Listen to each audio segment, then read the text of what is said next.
Bonjour, aujourd'hui je vous propose un petit exercice autour du magret de canard. J'ai donc acheté un magret de canard originaire du Périgord, la plus grande région productrice de magret, que ce soit du magret de canard, du magret d'oie et surtout du foie gras, une grosse région, une belle région où on trouve également la truffe du Périgord, ainsi que les noix du Périgord, et puis une grande région viticole avec les vins du sud-ouest, et un petit peu plus au nord de cette belle région, évidemment les grands vins de Bordeaux.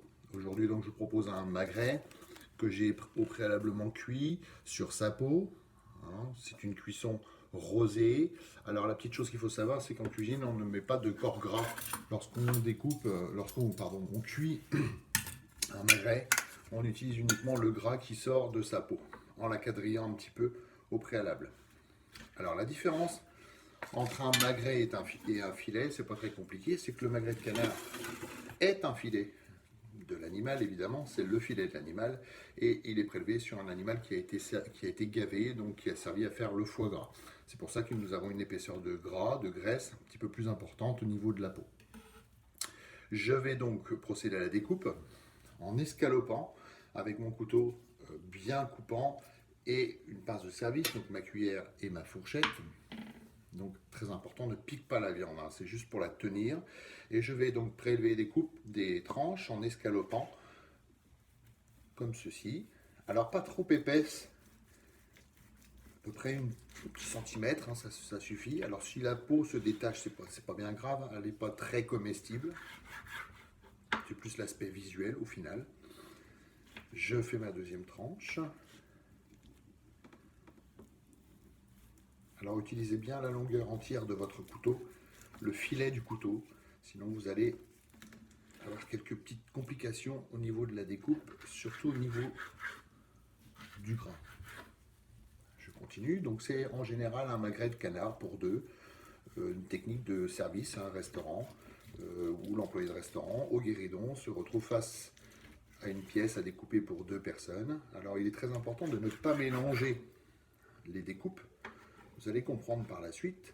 Je les mets dans l'ordre en fait de mon tranchage et j'essaie de faire un chiffre pair, c'est-à-dire soit 6 tranches, soit 8, un chiffre pair, de façon à procéder au service intelligemment par la suite, puisque c'est pour deux. Il est important que chacun des deux convives ait un morceau central, un morceau de chaque côté, des extrémités, un peu plus cuit et moins cuit. Il n'est pas question de servir la première tranche pour la même personne, la première, avec la deuxième, la troisième et la quatrième. Si j'avais décidé de faire 8 tranches, il faut que j'alterne la première avec la troisième, avec la cinquième et avec la septième. Et vice versa pour le deuxième convive, la deuxième avec la quatrième, avec la sixième et la huitième. Bien. Donc j'arrive au terme de ma découpe, je vérifie que j'ai bien mes tranches, 1, 2, 3, 4, 5, 6, 7, et je vais en faire une petite huitième ici, comme ceci.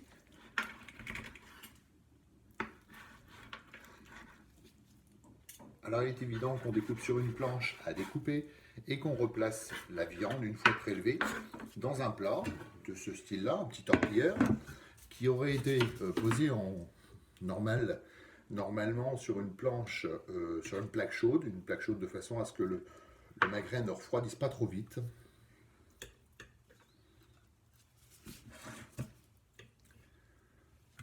Voilà. Alors je vous présente le magret de canard émincé, servi dans son plat, remis dans son plat de service. Bien évidemment, comme je vous l'ai expliqué tout à l'heure, pour les services des clients, il aurait été préférable de mettre cette petite partie-là avec celle-ci et celle-là, de façon à alterner un bout sur deux, de façon à ce que le client ait du saignant, du moins saignant, du plus tendre au milieu. Voilà. Bonne dégustation.